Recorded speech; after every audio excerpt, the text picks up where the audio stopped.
നല്ല ക്രിസ്പി ആയിട്ടുള്ള cauliflower fry എങ്ങനെ ഉണ്ടാക്കുമെന്ന് നമുക്ക് നോക്കാം. അതിന് വേണ്ടിയിട്ട് നമുക്ക് ആദ്യം തന്നെ കോളിഫ്ലവർ നല്ലതുപോലെ ചെറുതായി കട്ട് ചെയ്തിട്ട് ഉപ്പും മഞ്ഞൾപ്പൊടി ഇട്ട് നല്ലതുപോലെ ഒന്ന് കഴുകിയെടുക്കാം. എന്നിട്ട് നമ്മൾക്ക് ഒരു 5 മിനിറ്റോളം അതൊന്ന് ജസ്റ്റ് ഒന്ന് വേവിച്ചെടുക്കുക.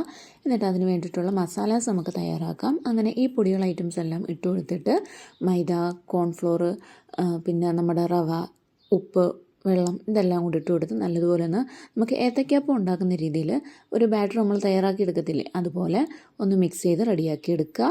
എന്നിട്ട് നമ്മൾ വേവിച്ച് വെച്ചേക്കുന്ന കോളിഫ്ലവറും കൂടെ ഇതിനകത്തോട്ടിട്ട് ഏകദേശം ഒരു മണിക്കൂറോളം ഒന്ന് റെസ്റ്റ് ചെയ്യാൻ വെക്കുക. കാരണം അപ്പോഴത്തേക്കും നല്ലതുപോലെ മസാലാസും കാര്യങ്ങളും ഇതിനകത്ത് പിടിക്കും. അതിന് വേണ്ടിയിട്ടാണ്. ഒട്ടും സമയമില്ലാത്തവർ ഏകദേശം ഒരു 10 മിനിറ്റ് ആയാലും വെച്ചാൽ മതി.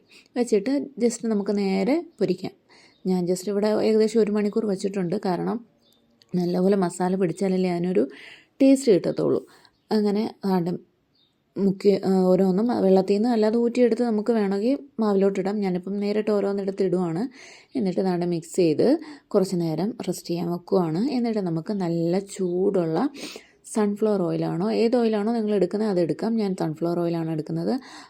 അതിനകത്തോട്ട് ഇട്ട് ഓരോന്നോരോന്നായി പറക്കിയിട്ട് നല്ലതുപോലെ നമുക്ക് ഡീപ്പ് ഫ്രൈ ചെയ്തെടുക്കണേ.